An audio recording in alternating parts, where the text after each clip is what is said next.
All right, finally getting around to emptying out some of these air pruning boxes, and I wanted to take some footage of what it looks like as you empty some of these beds, kind of what you can expect. All right, so if you've seen some other videos, you know, I got a few of these big 3x3 foot beds that have various types of oaks in them here. Most of them have 2 layers, right? So they have this top frame that I just removed. You know, that frame was sitting right on here. And I've been coming in and I've been loosening up the soil and pulling out the trees, and this is what we're left with. And as we go through, I've been grading these trees out, so, and mind the glare, it's kind of sunny here this morning, but these are the larger trees that I've pulled out. These are some of the smaller ones that I've pulled out. And we're looking at northern red oak here. What's left in this bed, that's the south end of the bed.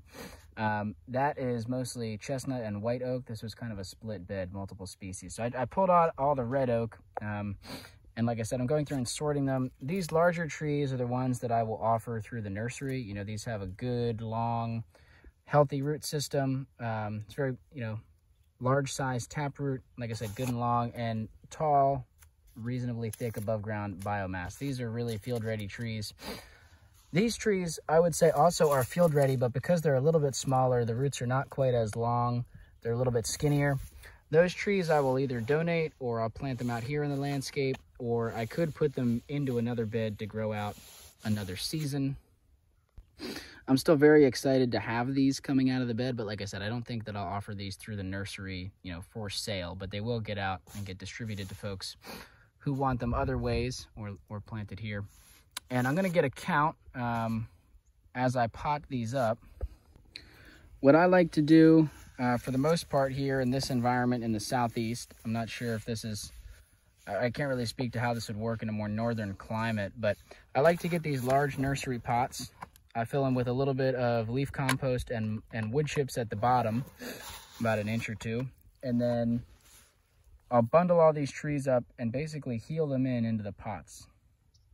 And I'll share that in a minute, but if you're not familiar with heeling in, it's basically just, we took the trees out of the bed that they were in, and now we're going to stick them in some sort of loose soil to overwinter, right? You could heel them into the ground, and I can show an example of that in the garden, but I really like these pots just because I can move things around, and I don't have to dig a hole to do it. I can just lift some, you know, I'm already pulling a lot of soil out of this bed. I've got piles of compost everywhere. I can just lift some soil into these pots. It's just more straightforward for me. And here in this climate, we don't get super cold in the wintertime, so I don't worry. I overwinter trees in these pots, and typically I don't have any issues. You know, if it's really dry, you might have to water them some. If you had a really, really wet winter, you could potentially have some rotting issues if conditions get too wet in these pots, you know, if they're not draining well. So that's something you have to take into consideration. I have not experienced that, and I also have not experienced yet any frost damage or freeze damage in these pots. However, I do use the very large pots, and I'll show you where I put them. I do insulate them typically with some mulch to kind of help with protection from the cold. You can pull trees out of these beds anytime when they're dormant, as in the leaves are not on the tree, or in the fall. There might still be some leaves clinging on, but they're starting to change color. Once we've entered that dormant season, basically, that's when you can pull these trees out, and it's very minimally stressful for the trees. They can handle this just fine. What I do like to do, I guess I should have showed a pic. I'll just take a bundle of trees. I'll pull them out of the bed first. Imagine I had not sorted them yet. And I'll stick them into water and let them soak for a few minutes while I'm pulling trees out in this water. That gets them good and hydrated. It's always important anytime you're transplanting trees or healing trees in to give them a good, deep hydration soak, okay? So I'll soak them all. On a day like today, where, you know, it's in the 40s, I think it's supposed to get into the 50s, so it's not too hot and it's not too cold. It's not very windy, and I have a little bit of shade right here from this box. I can leave these trees out bare root. You know, I'm not sure exactly what the limit is, but definitely 20-30 minutes, no problem, you know. And so as I'm pulling out and sorting, there's no problem leaving the trees out here like this for a little bit. And then right before I put them healed into their pots, I'll give them one more quick soak, and we'll water them after they're healed in. But that's kind of the gist on pulling trees out of these beds. Like, it's an example of what the roots look like. You can see they're, I mean, these roots are really long. These beds are over 12 inches tall. You know, the minimum of 12-inch depth on these beds, they kind of vary depending on whether it's 2x6s or 2x8s and how much mulch they had on top, if they used to have a cage that gave it a little bit more height for some mulch. But anyway, the overall depth varies a little bit, but I mean, that's a super long, whoop, you know, gosh, light's making it hard to see. That's a really nice long taproot on this red oak here, right? It'd be a lot of work to dig that out of an in-ground bed if you grew them in, you know, grew them in the ground.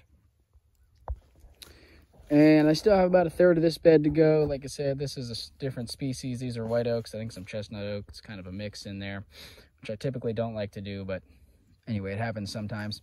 And I've got many more beds to go, getting them unboxed. I'm starting on this end, and what I'm curious to see is, as I pull this soil back, this is untreated pine, and I want to see how much this box has rotted in one season. I'm not certain if I want to repair this box with new wood or if this is still going to be good for another season. You can see in here there's a worm.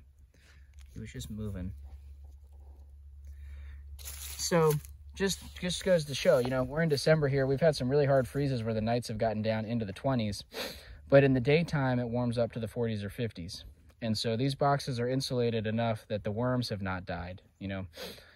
There's still a lot of activity, a reasonable amount of activity given the time of year, because it doesn't get too cold in this environment. Again, here in the southeast, North Carolina, Piedmont. I want to touch on one other nuance before the end of this video that has to do with technique for pulling these trees out of the beds. So if you're new to growing trees in air pruning beds and you're at the stage where you're going to start pulling trees, this is an issue that I ran into when I first got into this.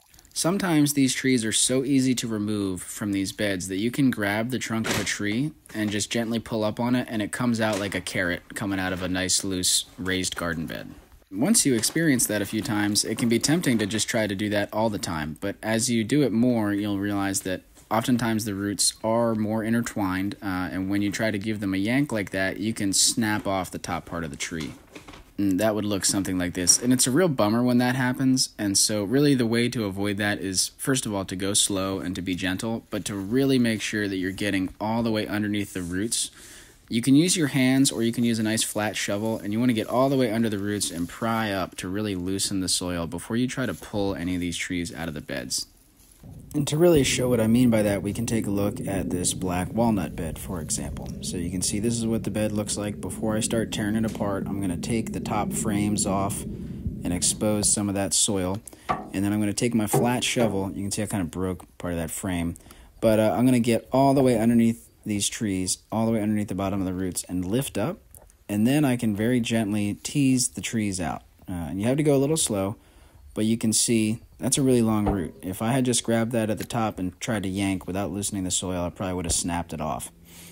And it's just slowly going through, you know, using the shovel, pulling out whatever trees are loose, sticking them in the water, getting the shovel back in there, loosening up more soil. And then you basically just keep repeating that process as you work your way through the whole bed, and you wind up with a lot of trees. So again, flat shovel. You can also use your hands, you know, especially if you've got gloves. You can just stick your hands down in there and start breaking up the soil. And you'll feel when the shovel hits the bottom hardware screen cloth. And you can see that's how easy they can come out when you really loosen up the soil, you know. It can be a little bit slower to do that part first with the shovel, but it's really important. It really helps the trees come out smoothly without damage. And I can't emphasize enough the importance of hydration.